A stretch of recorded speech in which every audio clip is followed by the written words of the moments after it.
recital. 12 seconds to go.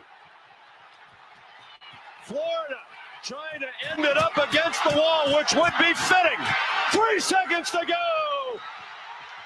The Florida Panthers have won the Stanley Cup.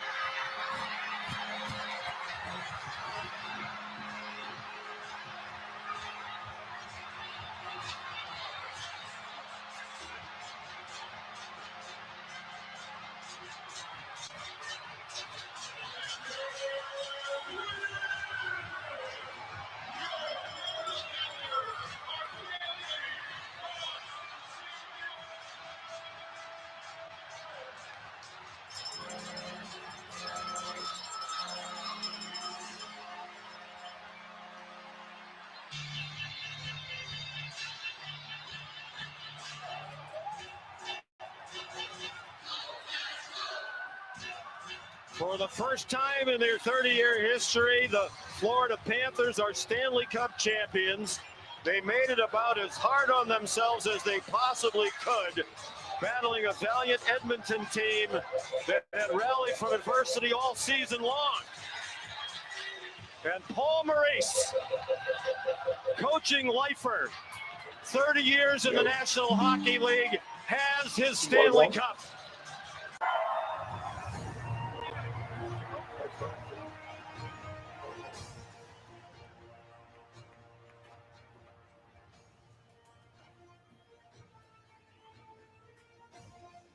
What the puck is going on? This is what the puck is going on for this May the 27th, 2025.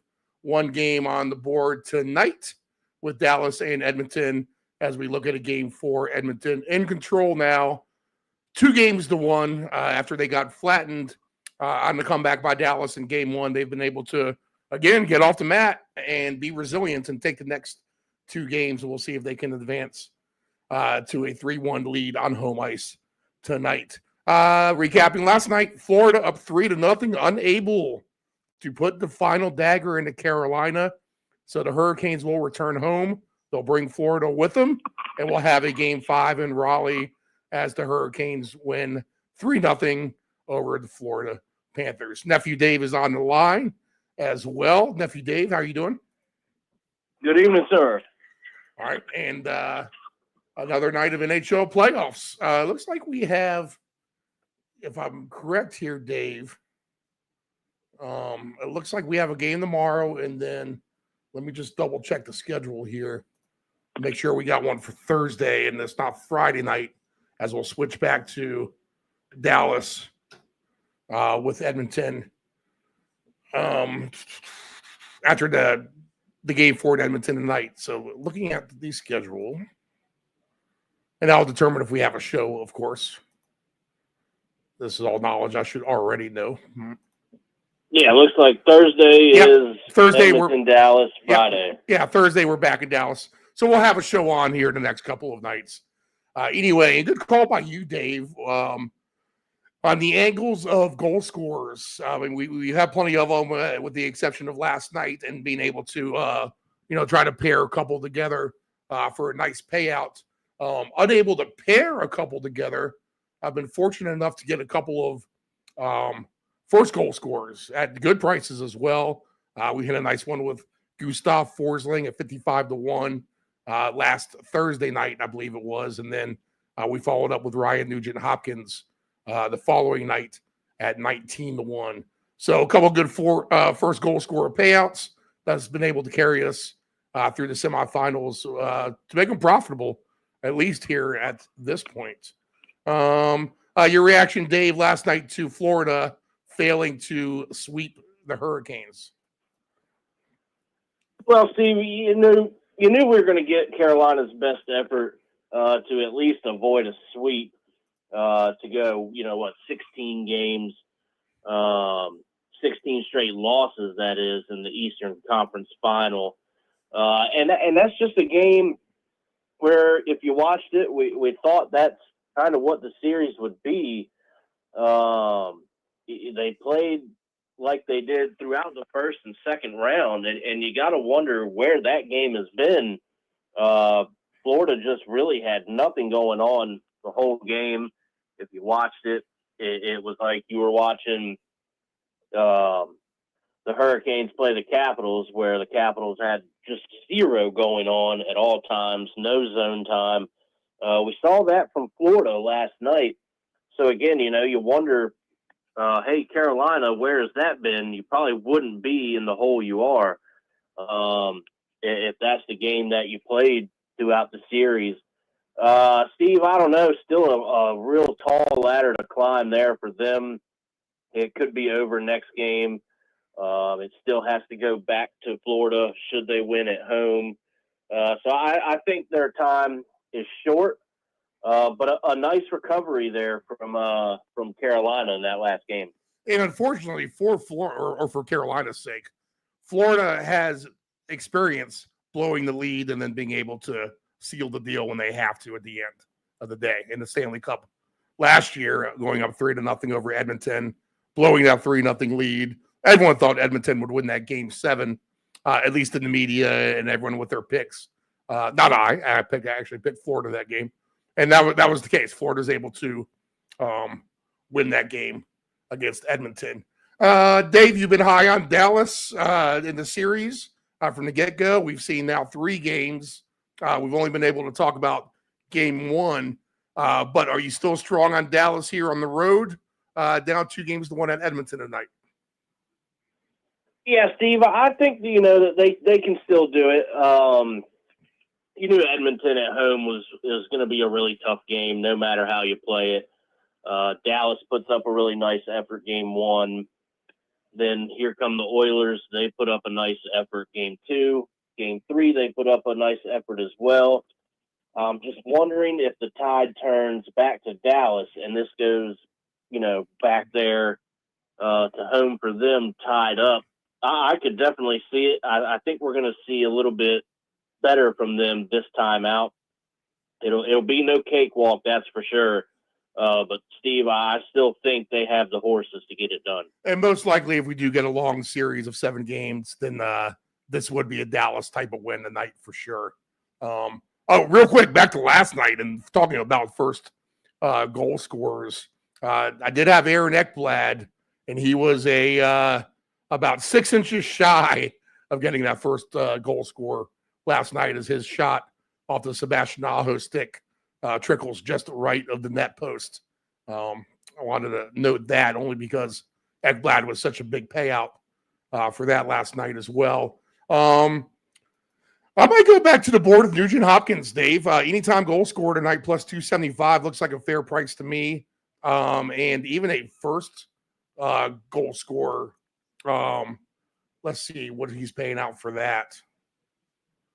But Nugent Hopkins, a player who can regularly get involved. I feel like he's been waking up as well, where he's been a little bit dormant and now coming to life. 19-1 for the first goal tonight. So I think I'm going to try to get on board with that in this game. I do like Edmonton here, Dave. I'm going to take him on the puck line. Let's see. The puck line is at plus 156, minus 152 to win in overtime. The 60-minute line for tonight as well is at plus 105 for Edmonton, plus 190 for Dallas. The overtime actually looks enticing at plus 340, to be honest. That's a nice big number if you think Dallas really is going to have a big effort. And we've had a ton of games here, guys, with alternate goal score, alternate puck lines covering over 2.5 or 3.5, laying the number on the spread. So Dallas at minus 2.5 is plus 520 tonight. Dallas minus 3.5 is plus 1,400. Edmonton minus 2.5 is plus 285. And Edmonton minus 3.5 is at plus 750. And there's no reason why out there you couldn't play either or and to make a profit. Dallas and Edmonton minus the 2.5 or minus the 3.5. I think our run, man, I'd have to go back and count, but I think it's pretty much every game we've had in the semifinals. So if that's the case, that we're looking at 7 games in a row where it's been a 3-goal margin or more for the winning team.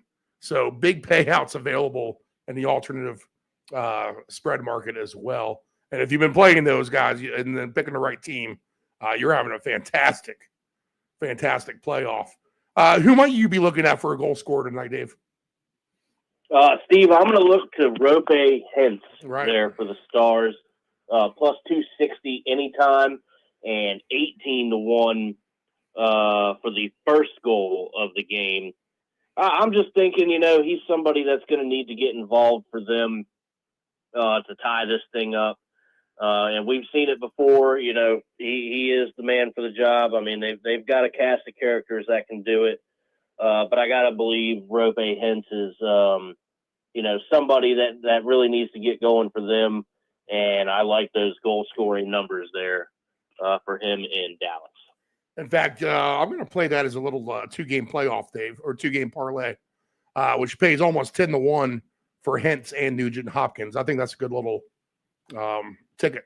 Let's see, $26.80 because I have that oddball amounts available with the extra $1.80 over to 25. $26.80 pays $263 for a winner. Total payout with your refund is at $290. So nice little 2-way ticket. That's a good little decent payout there. If you want to stick to the goal scorer to pay off here in pairs. And I'll add one more, Dave. I'll go ahead and I'll throw in Miro Heiskanen at 7-1 odds. And let's take Matthias Janmark at 9-1 as well. And yeah, I like it. We'll throw a simple $9.40 again, playing a little oddball amount of what I have available. And $9.40 pays $547.21 on that ticket. So Janmark, I like it. Janmark and Miro Heiskanen to each score goal tonight. You know what? I think I agree with you. I think Dallas gives their best effort. I don't think we're going to get a 3-goal margin of victory here by Edmonton. I think we're better chance to get to overtime if you want to get a nice payout over 3-1 odds. That might be the way to stretch it. But I do think Edmonton does find a way to eventually win this game tonight. And if you do like them, a minus 154 isn't the worst number in the world as far as regulation and overtime is concerned. So I'll take Edmonton. I'll take a goal scorer for me, Ryan Nugent-Hopkins. I'll trail you and take your Rupe Hintz pick, and then I'll throw in the long shot of Heiskanen and Janmark for a nice payout as well. Your official picks, Dave? All right, I'm going to take Dallas. Money line is plus 124, so sign me up for that.